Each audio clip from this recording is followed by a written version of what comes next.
avec des contributions pointues, des contributions juridiques dans la phase des start-up, des plateformes, dans plusieurs pays. Nous sommes passés de 9 millions de moteurs de recherche 100% algériens que nous sommes capables de trouver réellement rentrer dans le sujet et parler du climat des affaires en Algérie. C'était inattendu. 2021, on s'est adapté. On s'est adapté. Là, 2022...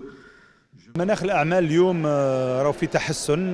ننتظر يعني خروج قوانين اللي راح قد تقوي مناخ الاستثمار. ما نقدرش نتكلموا على مناخ استثمار بدون منظومة قانونية مستقرة، بدون منظومة قانونية واضحة، وبدون قوانين يحميوا المستثمر بطريقة واقعية وبطريقة جد واضحة. اليوم ما تقدرش تكون هناك إقلاع اقتصادي بدون إصلاحات هيكلية، والإصلاحات الهيكلية ما يمكنش تكون يعني في غياب الفاعلين، خاصة المؤسسات عمومية ولا خاصة. ما زالت هناك بيروقراطية، ما زالت هناك عراقيل، ما زالت هناك يعني عدم إعطاء قيمة للوقت يعني لكثير من الجوانب التي تعرقل المؤسسة.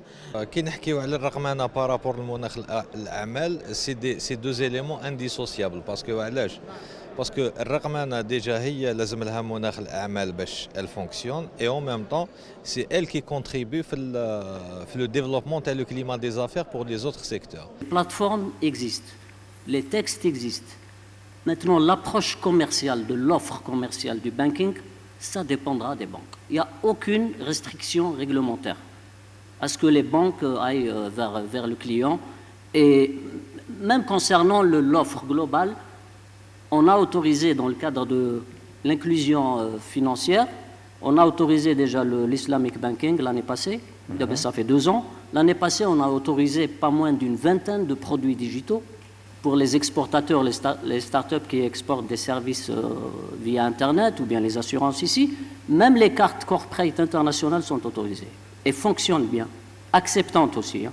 Ça veut dire qu'un étranger peut payer sur une carte d'un corporate algérien. Je vous le dis, ce n'est pas un scoop. Parmi les réserves de change de la Banque d'Algérie, on a beaucoup investi dans la monnaie chinoise. D'accord. Parce que le rendement est élevé.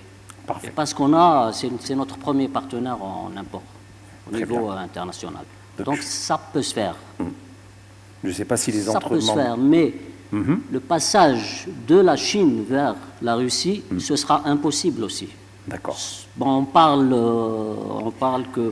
on dit que la Russie va se connecter parce que la Chine a son propre système équivalent à SWIFT, il n'est pas international. Mais ils peuvent se connecter si les Russes accepteraient la monnaie chinoise aussi. Donc pour le moment, les opérateurs n'ont pas le choix, ils doivent attendre. Il n'y a pas de visibilité encore, on ne peut pas se prononcer.